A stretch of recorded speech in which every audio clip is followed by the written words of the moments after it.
veleposlanika Indije, Sadip Kumara, da nam kaže par riječi.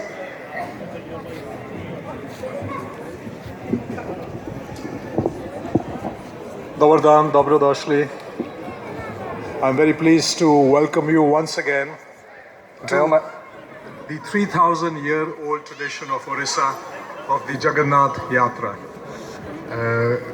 Veliko mi je zadovoljstvo što vas mogu ugostiti još jednom u ovoj tradiciji koja je stara 3000 godina i ovo je Jagannath Yatra.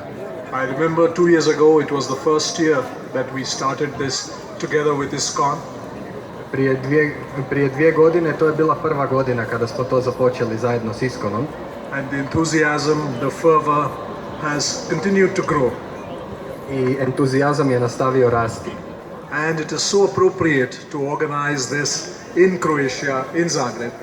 I veoma je prikladno to organizirati u Hrvatskoj, u Zagrebu. Because it represents peace, it represents harmony, it represents different people coming together in this magnificent celebration. Zbog toga što to predstavlja mir, sklad i različite ljude koji se druže skupa. And I always like to say that for me, Croatia is one of the most harmonious, one of the most multicultural, multifaceted cities, not only in Europe, but in whole of the world. Za mene je Hrvatska jedna od najskladnijih i najmultietničkih država na svijetu.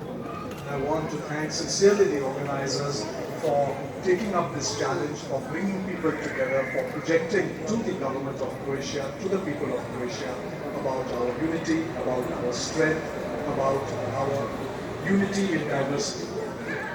Iskreno želim zahvaliti organizatorima što daje ovu priliku da demonstriramo svoje jedinstvo i svoju snagu i našu ujedinjenost u različitosti. This would be my last yatra before I finish my mandate in Croatia. Ovo je moja zadnja yatra prije nego što završim mandat u Hrvatskoj. The tradition will continue, the yatra will continue, your interest will continue. Ali tradicija će se nastaviti, yatra će se nastaviti, vaš interes će se nastaviti. And I want to thank each